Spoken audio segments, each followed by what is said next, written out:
Okay دوستو، آج کی خبر نہایت ہی دھواں دار دھماکے دار ہے اور بہت زیادہ انٹرسٹنگ بھی ہے، اور یہ سیاسی لحاظ سے بھی بہت زیادہ انٹرسٹنگ ہے اور فوج کے لحاظ سے بھی بہت زیادہ دھواں دار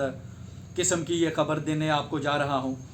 کیونکہ پاکستان کی تاریخ میں ایسا کبھی بھی نہیں ہوا کہ کسی بھی فوجی جو سب سے فوج کے بڑے عہدے پر رہا ہو اور اس کو سزا دی گئی ہو۔ D G I S I سابقہ فیض حمید صاحب کو 14 سال کے لیے سزا سنا دی گئی ہے، جو کہ ملٹری کورٹ کی طرف سے ان کو سزا سنائی گئی ہے، اور ان کے کیس کا فیصلہ تقریباً 14 سے 15 منتھ کے درمیان ہوا ہے۔ اور آپ عدالتی شفافیت کا اندازہ یہاں پہ لگا سکتے ہیں کہ اگر یہی کیس کسی سول حکومت کے انڈر یا سول کورٹ میں چلایا جاتا تو کم از کم 5 سے 6 سال اس کے لیے ریکوائرڈ ضروری تھے، اور یہ 5 سے 6 سال میں جا کر فیصلہ ہونا تھا۔ لیکن فوجی عدالت کا ایک کوڈ آف کنڈکٹ ہے، لہٰذا وہاں پر جو ہے ملزم کو پورا موقع دیا جاتا ہے تاکہ وہ اپنی صفائی پیش کر سکے، اور وہاں پر پیشیاں بالکل بھی اجازت نہیں دی جاتی کہ آپ غیر ضروری طوالت اختیار کریں اور کیس کو پرولونگ کرتے رہیں۔ تو یہ اس نظام کی سب سے بڑی خوبی ہے۔ اور اگر آپ D G I S I فیض حمید صاحب کے کردار کو چیک کریں، جن پوائنٹ پر ان کو سزا دی گئی ہے، نمبر 1، آفیشیل سیکرٹ ایکٹ کی انہوں نے خلاف ورزی کی ہے، اپنے حلف کی خلاف ورزی کی ہے، اس کے اوپر سزا دی گئی ہے۔ دوسرا،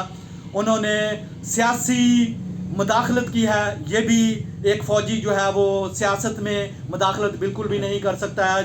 خواہ وہ جتنے مرضی بڑے عہدے پر ہو۔ اور تیسرا، اختیارات کا ناجائز استعمال کیا گیا ہے۔ اور چوتھا، انہوں نے شخصیات کو، وہ ممکن ہے مختلف قسم کی جو سیاسی شخصیات ہیں ان کو نقصان پہنچایا ہے اپنے عہدے پر رہتے ہوئے۔ تو یہ اس ملک میں سب سے بڑی دھماکہ دار دھواں دار ایک قسم کا جو فیصلہ ہوا ہے ملٹری کی جانب سے، کہ ایک ملٹری کے جو یعنی سروس کا جو نظام ہے اس نے اس کے اوپر اکاؤنٹیبلٹی لگائی ہے، اور فیض حمید صاحب کو ایک کٹہرے کے اندر کھڑا کیا گیا اور ان کا پورا ٹرائل کیا گیا، اور ان کو 14 جو ہے منتھ ان کا ٹرائل کیا گیا، اور اس ٹرائل کے اندر ان کو تقریباً 14 سال کی سزا جو ہے وہ سنا دی گئی ہے، اور یہ سزا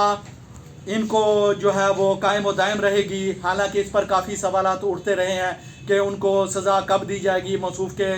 فیصلہ کب کیا جائے گا، لہٰذا کہیں جو ڈیلے ٹیکٹس تو نہیں استعمال ہو رہے ہیں۔ لیکن اب یہ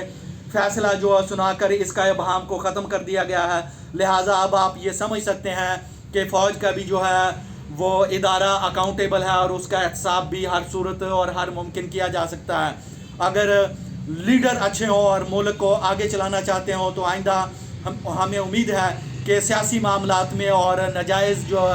فائدے ہیں، وہ اختیارات کا ناجائز استعمال ہے، وہ اب آئندہ نہیں ہوگا، اور یہ معاملہ یہیں پر رک جائے گا۔ والسلام۔